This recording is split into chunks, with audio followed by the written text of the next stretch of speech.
Good morning, Renee. It is Friday. I know it's Friday. Shut up. I'm sorry. Yeah. You talked about your favorite monarch from 1400 to 1700, and I knew that you weren't going to talk about the Tudors because that's just too easy, and that's not what we do. We like to make things hard for each other. I'm going to go with Louis the 14th because we are learning about him in class right now. And I'm not going to talk about all the stuff he did and why he's so great and magical and they love him and all this stuff. I know that. I mean, everybody knows that.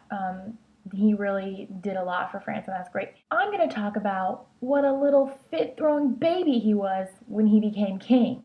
When he became king, he lived at the Louvre, because that's what kings do when you're king of France. You live at the Louvre because it's the biggest palace in all of France. It's beautiful. It's amazing. But Louis XIV did not like the Louvre. Or as one movie adaptation in French said, he didn't have the taste for the Louvre. Pardon-moi, Louis XIV. I'm sorry. Sorry you don't have the taste for the Louvre, the biggest, most beautiful palace in all of France. I'm terribly sorry that happened to you.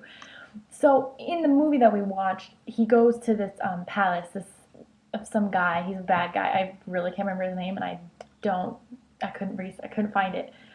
But he's not a good guy as far as I know, and yeah, I think he got executed, but whatever. He goes to this guy's palace, and it's so beautiful, and it's so elaborate, and it's just ridiculous. Louis XIV goes to this palace, and he sees it, and he gets pissed, and he is mad, because he's the king, and no one should have a better, more beautiful palace than the king of France. So he hates this guy. I mean, you can't stand up the king of France. That's just not cool. So what does he do? He decides, using the same architect and gardener and designer as this other guy, he decides to renovate his grandfather's old little shack, Versailles, just outside of Paris, and make it this ridiculously large palace. That would be like if the President of the United States walks into the White House for the first time and is like, no, not good enough. Let's do this again. And builds himself a beautiful palace right next to the White House. As Americans, we would be appalled. We would not be okay with that. We would be like, what? So Louis XIV is being a stupid little brat, saying he wants all this stuff, and I don't know if anyone who's watching this has ever been to Versailles, but I was just there in September, and it's a little completely obnoxious. Obviously, I mean, beautiful, absolutely beautiful, don't get me wrong, but obnoxious. It's gold everywhere. There's gold everywhere.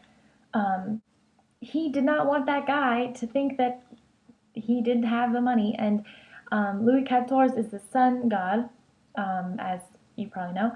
And if you kind of look at an aerial view of Versailles, all the gold and the sun reflecting on it, it looks like a sun. You'd be blinded if you flew by that today. It's ridiculous. So Renee, that is my favorite monarch right now. Obviously that changes all the time. I could have gone with a Tudor also, but I didn't because we're not going to steal each other's thunder with that little story there.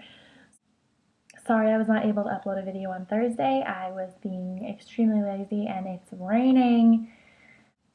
It's raining for the 7th day in a row, and it's cold. It's like 6 degrees Celsius. Duh. So Renee, I will see you on Sunday, and have a good day.